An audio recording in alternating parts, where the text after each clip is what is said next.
So this piece was Bach, Johann Sebastian Bach, G minor Sonata for solo violin, and it's called Adagio. And I personally really love coming up with my own story in the piece when I am playing any kind of piece, just to really connect with my heart and telling the story to my audience. And when you listen to classical music like this, some people say it's hard to understand, and Bach, the music of Bach, is especially it could be very complex to understand. And there's no reason you should try to understand, but you can always come up with your own story out of it because it doesn't have lyric, and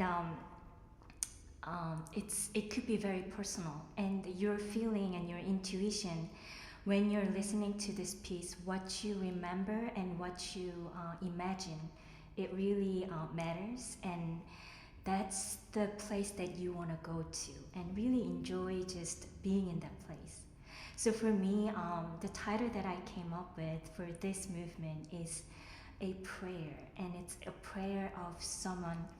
I imagine a woman who is heartbroken and who is desperate, and who was maybe bullied from the people she really loved, and there's no place that she can confide in, and there's no one who can listen to her feelings, and she just goes to this empty church which is so big and huge, and then there's no one in the sanctuary. She just goes into the middle and front of where the pedestal is, and then she just kneels down and calls her God.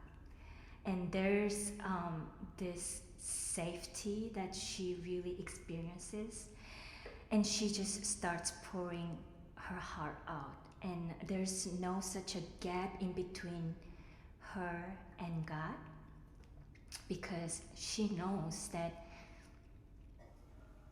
God already understands everything, and God knows her inside and out. There's no such a thing that she can hide, and there's no such a thing that she has to be a good girl. She doesn't have to please God. She is there just to really pour out her heart honestly, without any filter. It could be frustration, it could be anger, it could be bitterness, it could be resentment, and it could be sorrow, and it could be lost, it could be just grief, but something that she cannot express to the people who she really loves. So there's this place of grieving. So when the pandemic started, actually, I started really studying deeply about this piece, not just about music theory or background of this piece, but also really try to listen to the chords and coming up with my own story, which looks like this. So like I made a photocopy of the music, and I colored some chords and then wrote down some stories below, and it goes, just keeps going because it's a maybe, yeah, so like 2.5 page long of the music, and just the notes that I want to emphasize, the chords that brings out some special color, and you can maybe come follow me in my journey. I just wanted to share how why I call this a prayer, and where is this going in her prayer. So what I imagine for the first chord is,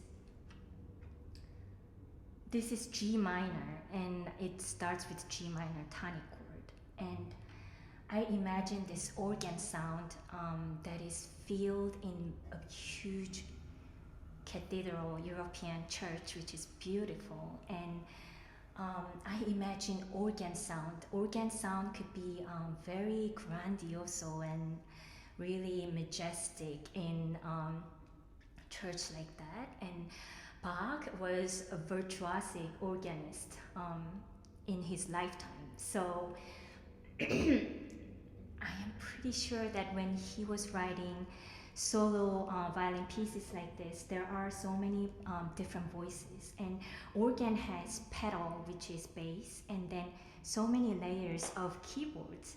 So I can think of that just big chord in organ, and then it just resonates in every corner of that big church. And then this chord is the start of her prayer, which that she calls God. And maybe it's the moment that she kneels down in front of God. And then just her heads are down and just calling on God's name.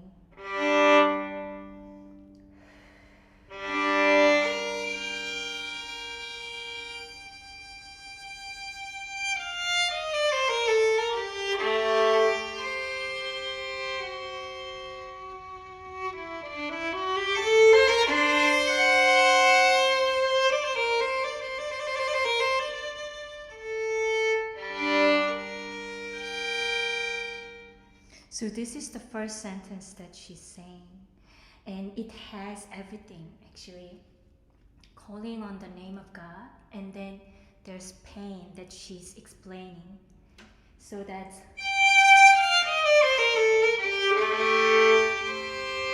this is pain.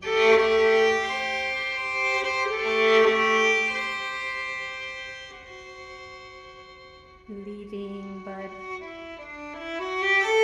another pain. She doesn't understand. And then this is her sigh, and then question.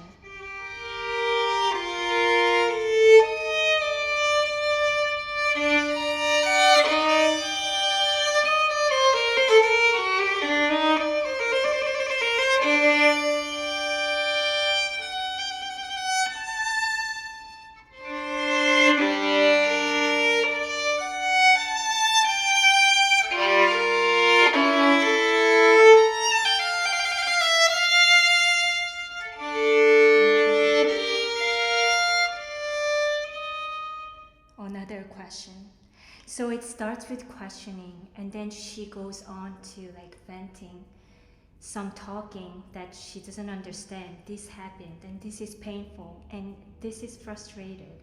And then, is this end ever gonna finish?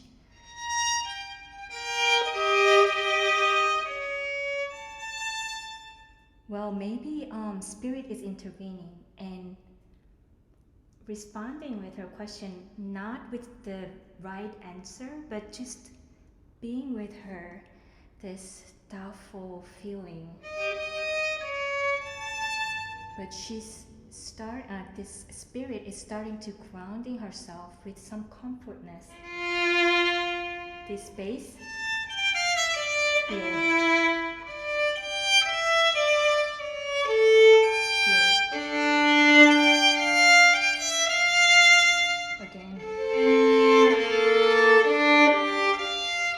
She's still talking.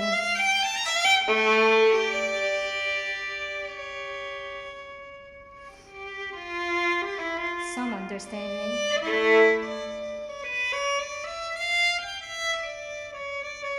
Yes, understand.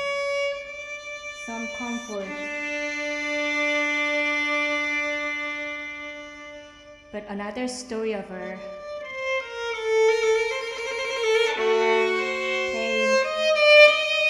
Another.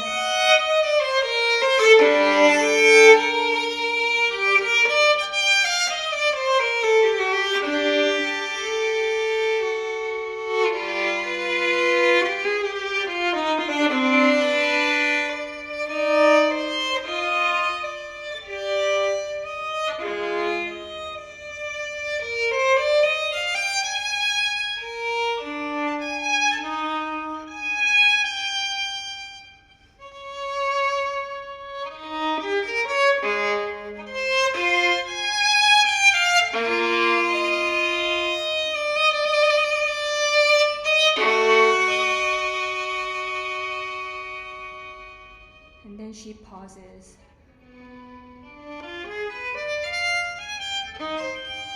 Questioning. Is there a way out?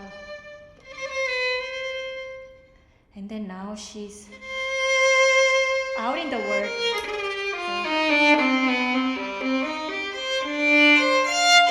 Still praying.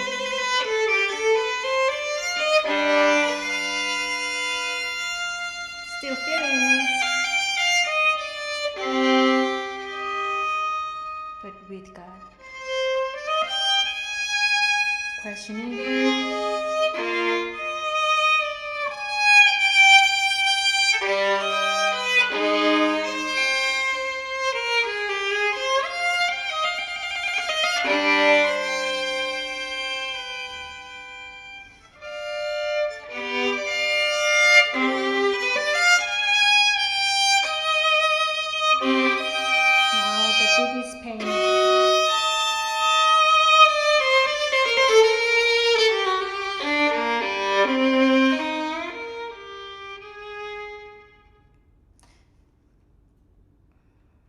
So actually from that C, I don't know if you remember, I didn't want to stop, but so after she asks question in complexity, so after that, this is like sitting in the pain, and she's weary and tired.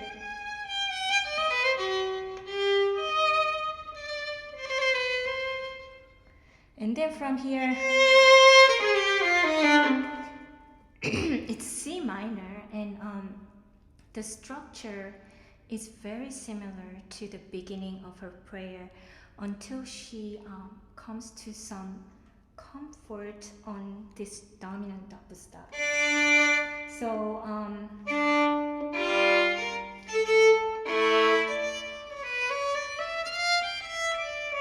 this feels like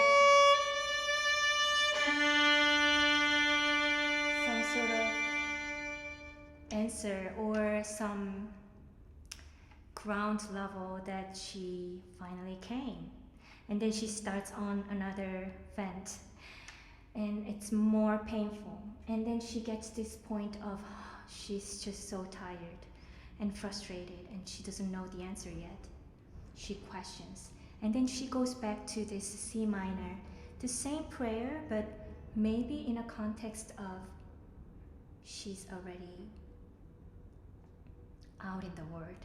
Maybe not with people, but she's imagining going through her life with the pain, but still there's spirit. There's this spirit that is holding her up.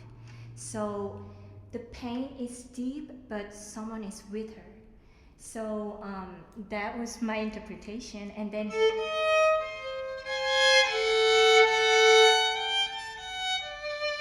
still questioning here. So like listen to the bass line.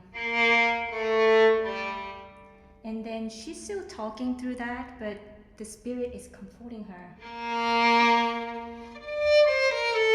Here.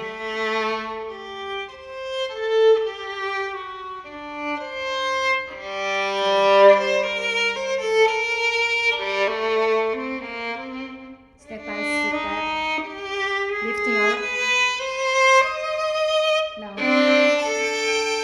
this is painful.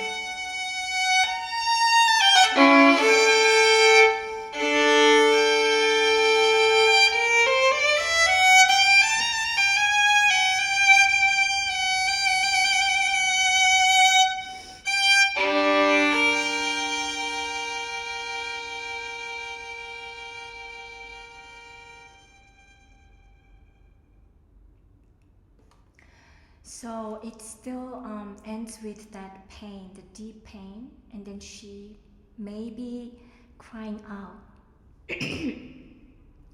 But it's only the first movement, and I feel like this movement is so powerful because we really need that space to grieve and to really cry out and to be totally, completely honest with our feeling, where our feelings are honored and valued and listened to. So this has been a difficult year, and the country is going through a really tough time, and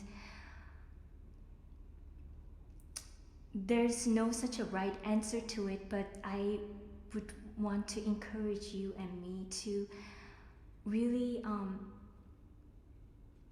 go through this grief, go through this proper emotional release in somewhere that's really safe. It could be in your prayer, it could be journaling, it could be talking with people that you really trust and love, and it could be just playing your music or doing some artistic creative things that really lightens you up, and just pouring your heart into that craft.